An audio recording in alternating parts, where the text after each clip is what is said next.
What is up guys, what is up mga kaaraw? We're back with another video. Pero this time, it's just going to be an update what's happening right now.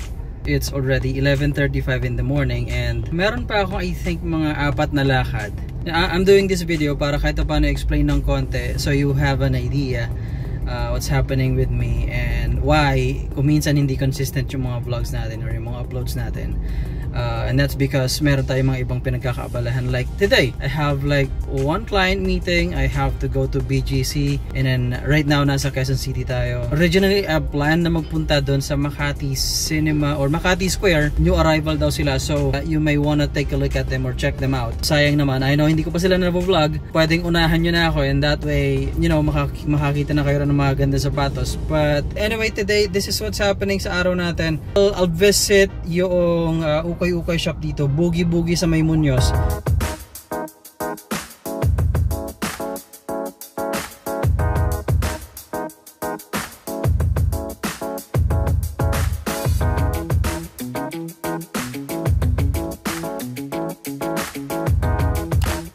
Alright kaaro, so since traffic naman, as an update, it's 12:26 na. And papunta naman ako dito sa showroom ng Avida. Dito, ito yung isa sa mga project na binibenta ko. Kaya galing tayo ron sa ukay ng Boogie sa May Muñoz. Meron silang dalawa ron, pero yung isa na nag-open or nag-new arrival noong March 9 nung napuntahan ko. And so far wala pa silang discount, pero okay naman so far yung mga paninda nila. Pero I'd like to make a shoutout dun sa dalawang kaaro natin na na-meet ko dun.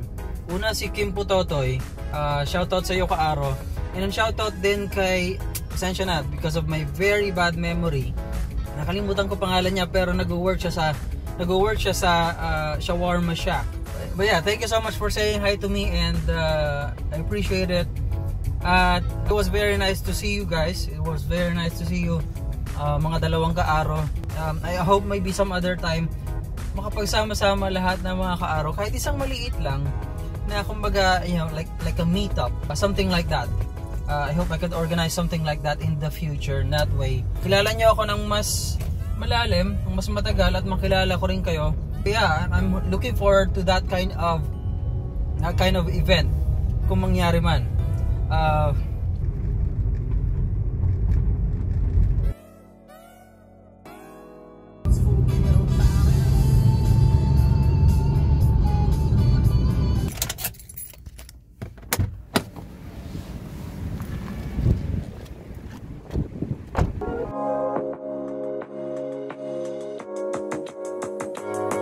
Alright mga kaaro, so that was a quick errand dito sa Meralco. Office to ng Meralco dito sa Ortigas, Pasig City. And kakatapos lang natin makipag-meet sa isang client ko sa real estate sales. And ngayon naman pupunta tayo sa dami ng appointments ko ngayong araw. Hindi ko na alam saan tayo pupunta. Ayun, so Green Hills naman tayo mga kaaro.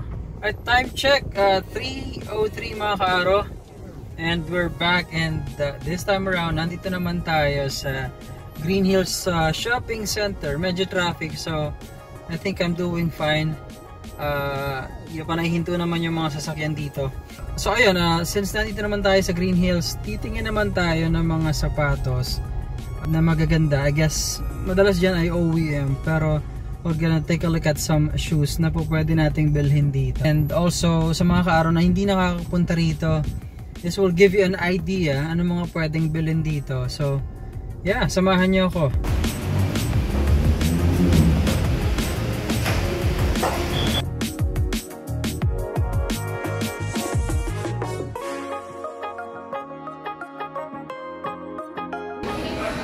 $1K.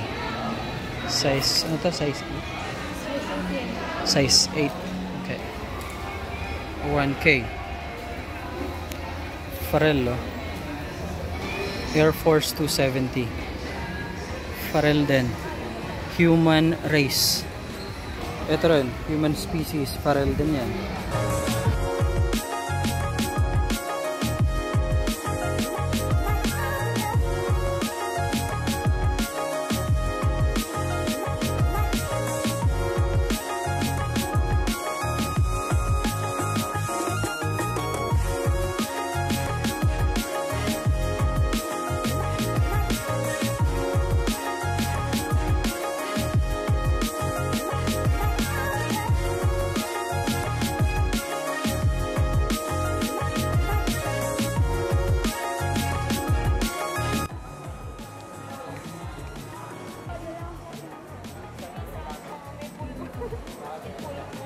4,000.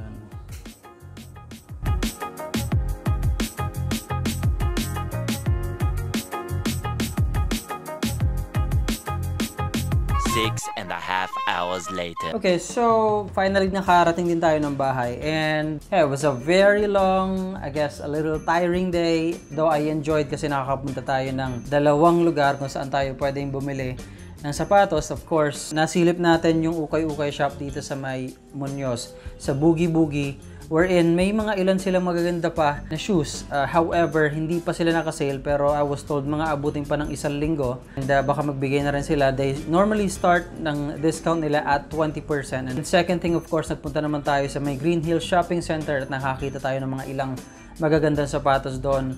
Of course, mostly mga OEMs doon. Pero talagang mga high quality na replica and class A, or that's what they call it. But yeah, maraming pwedeng bilhin doon. In fact, one of these days makikita nyo isang binili ko doon, and I'm very happy kasi kahit paano, I think it's worth it. Maganda. And by the way, I created this video to give you a little idea of what's happening doon sa like a normal or semi-normal look of my day as a real estate broker, kung saan isinisingit natin itong mga gantong activities like vlogging of ukay-ukay, and then syempre outlet store vlogging. So yan, this is the main reason why hindi ko pala napagbibigyan yung marami sa inyo na nagre-request na bilan ko kayo at bayaran nyo na lang ako ng sapatos na gusto nyo na nakikita nyo dun sa mga ukay-ukay shop. Because really, even my own schedule is very busy, kaya hindi ko talaga kaya. Most of the time, pagka na-vlog ko yung isang lugar na yan, hindi ko alam kung kailan ako makakabalik ulit. So, I hope you understand and maintindihan nyo bakit hindi ko talaga kayang gawin. But anyway, I hope you like this video. Thank you so much sa pagsama sa akin. And again, thank you so much for watching, mga ka-araw. Till next time, see ya!